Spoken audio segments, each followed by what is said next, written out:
All right, today we're going to dive into the world of Python, but maybe not in the way you're expecting. See, we're not just here to learn how to write code. We're here to build a problem-solving toolkit in your mind. And Python, well, that's just going to be our favorite tool. And this quote right here, this is the big idea.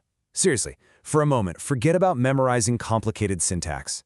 At its absolute core, programming is just about thinking clearly and breaking down a problem into a series of logical steps. That mindset, that is the real superpower we're going to unlock today. So how do we actually start thinking like a programmer? Well, it all starts with a process, a kind of repeatable roadmap that all the pros use to tackle any challenge, no matter how big or small. It's called the design cycle. And you know what's so cool about this? These steps are universal. First, you analyze. You ask, what is the actual problem here? Then you design an algorithm, which, by the way, is just a fancy term for a step-by-step plan. Only after you have that plan, do you even think about writing Python code. And finally, and this is maybe the most important part, you test it and fix it until it works perfectly. It's this constant loop of thinking, planning, doing, and making it better. Okay, since pretty much every problem involves some kind of information, the very first tool we need in our kit is a way to hold on to and represent that information. So let's take a look at how Python speaks the basic language of data. Everything, and I mean everything, starts with variables. The best way to think of a variable is just as a labeled box. You give the box a name and you stick a piece of information inside. And here's the crucial part. A good name makes all the difference. I mean, calling a box X doesn't tell you anything, but labeling it life_expectancy? Bam! You know exactly what's inside. So, what kind of stuff can we actually put in these boxes? Well, for now, let's just focus on these three core types. You've got integers, or int, for your whole numbers. You've got floats for any number with a decimal point. And you've got strings, or str, which is just for any kind of text you can imagine. You just have to wrap it in quotes. These three are the absolute bedrock of data in Python. So here's a little quirk you'll run into pretty fast. Whenever Python gets input from a user, it automatically sees it as text, as a string. So if you ask for someone's age and they type 30, Python sees the text 30, not the number 30.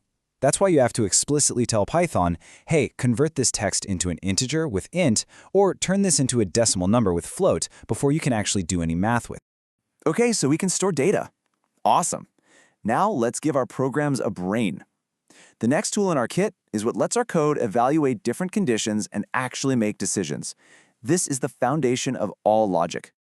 You know, this slide really shows just how simple that logic is. The if-else structure is basically a conversation. It says, hey, if this first thing is true, do this and we're done.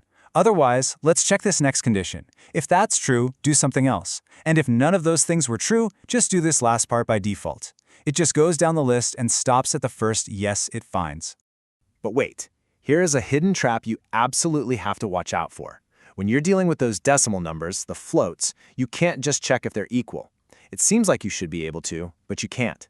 Because of how computers store them, there are tiny invisible rounding errors that can make two numbers that should be equal, well, not be. This can cause some seriously mysterious bugs. So here's the crucial takeaway. The golden rule is you never check if two floats are exactly equal. Instead, the safe, reliable, professional way to do it is to check if the difference between them is smaller than some tiny number you decide on. The real question isn't, are they equal? It's, are they close enough for what I'm doing? All right, we can store data, and we can make decisions. Now let's get into the really powerful stuff, the tools for automation and organization. This is where we learn how to handle repetitive tasks without going crazy, and how to build clean, reusable code. The for loop is your absolute workhorse for repetition. Anytime you know exactly how many times you need to do something, whether it's 10 times, 1,000 times, or once for every single item in a list, the for loop is the perfect tool for the job. It handles all the counting for you, nice and clean. And what about keeping our code organized? Well, that's where functions come in. A function is basically like a recipe. You write down the steps just once, you give that recipe a name, and then you can use it over and over again whenever you need it, without having to rewrite everything. It stops you from repeating yourself and makes your code so much easier to read and manage. And here's what one looks like. We use the keyword def to define it, give it a really clear name like calculate_area, and then we tell it what ingredients or parameters it needs, like a width and a height. Inside, it does its one specific job, and then it uses return to hand the final result back to you. Simple, powerful, and perfectly organized. Now get ready for this. On the left, you see a standard for loop that creates a list of squared numbers. It works fine, but it takes 3 lines. On the right, that's what programmers call Pythonic code. It's code that is both powerful and super readable. This thing, a list comprehension, does the exact same job in one single, clean, descriptive line. This right here really shows you the whole philosophy of Python. Elegant, simple solutions are the best. So let's do a quick recap of our new toolkit. We've got variables and data types to represent any piece of information. We've got conditionals to make smart decisions. We have loops to repeat actions automatically. And we have functions to organize our code and use it again and again.